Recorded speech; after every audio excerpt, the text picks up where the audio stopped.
Coach, obviously, they're a very talented offensive team, but they were able to get into, quite the rhythm tonight. What were you seeing out of your group defensively?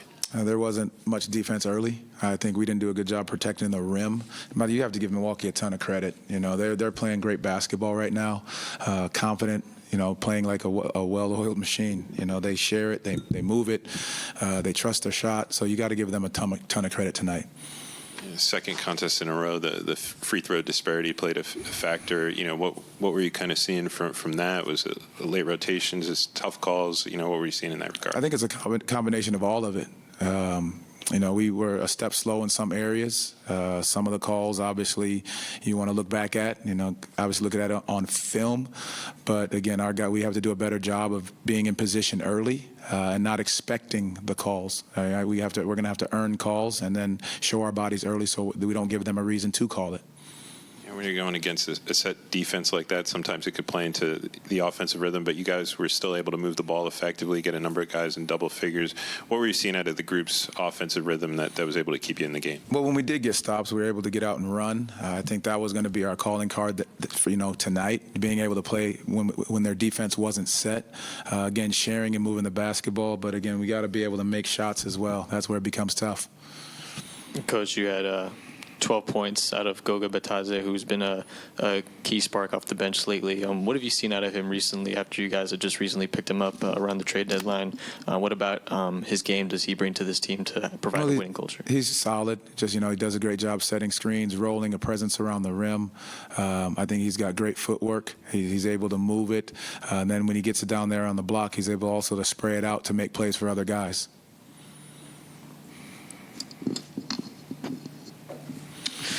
Jamal, I think this is the third game in 4 that the defense hasn't been at the level that you guys have expected from yourself. Just what have you seen from that side that hasn't been clicking the last few games? Well, a little bit is us, fouling. Obviously positional defense. Having certain guys out changes the way some coverages are.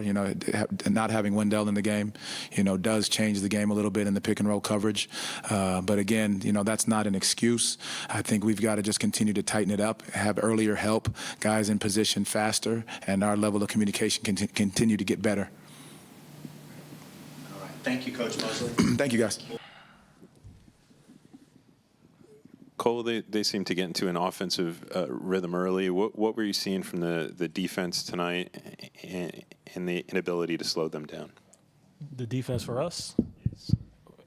I didn't see much of that. I mean, I think they scored at least 32 points every single quarter. We just had no answer, and we couldn't stop them. Franz, for the second straight game, the free throw disparity played an issue. Damian Lillard had 20 free throw attempts last game. The Bucks were able to get to the line at will. What are you seeing from the defense and kind of rotations that are perhaps leading to some of those mistakes? A couple ones, at least today, where we jump on the pump fake. I think Middleton got us like 2 or 3 times. And then you also got to say they got veteran players. They're looking for, looking for contact. They know how to draw fouls. But yeah, we gotta make sure we play without fouling, because it's been the second game in a row where that's really the biggest difference.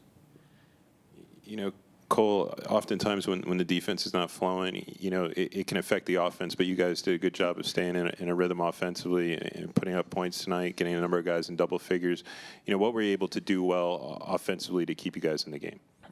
We pushed the pace. I thought we did a pretty good job of kind of finding the mismatch, finding the person we kind of wanted to put in action, and thought we put up 123 points. I mean, that's a lot of points. That's probably like 20 more points than we average a game. I mean, you can win with that, but what we can't win is with giving them 134 points. We're not going to win any games like that. We got to just, I don't know what we got to do, but we got to guard better than that. Cole and Franz, this is for both of you two. It seems like the defense the last few games, whether it's tonight, Portland, the last time you win against Milwaukee, hasn't met the same level as throughout the season. Just what are you guys seeing out there that's that's not clicking on that end for you guys defensively? It's always difficult, losing 2 starters. I mean, those are 2 dudes who help our defense greatly. And I'm not saying that we still can't be a good or great defensive team, but it's an adjustment period. When you just lose 2 dudes who are both really good defenders and play a lot of heavy minutes and help our team out on the defensive end. I think we're just fouling too much. I think we don't foul as much. We can be a little bit more aggressive. We can get out a little bit more and run a little bit more. I think we're playing solid for the most part, but then we foul a lot of times.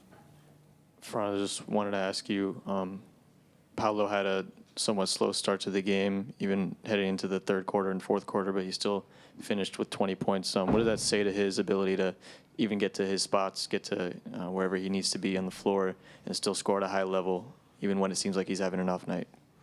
Yeah, I think Paolo's a special player.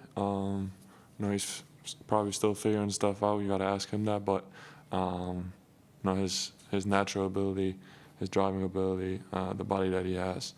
I think he's doing a great job all season, really, of taking advantage, and we're gonna need him to play like that too. And but yeah, I think he's just gonna continue to be better, honestly, as he plays more and learns the NBA game a little bit more. Guys, the bright spot for you guys was Goga, his play, coming in strong for you guys, some put-ins for you guys. Can you talk about playing with him a little bit? Goga's skilled, man. He can play. He could hoop. He's a smart player. From what I've seen with him in the short time he's been here, is that he's always in the gym. He's working his tail off, and was ready for the opportunity and showed up tonight. He's a good player. He can hoop. Thank you. Thank you.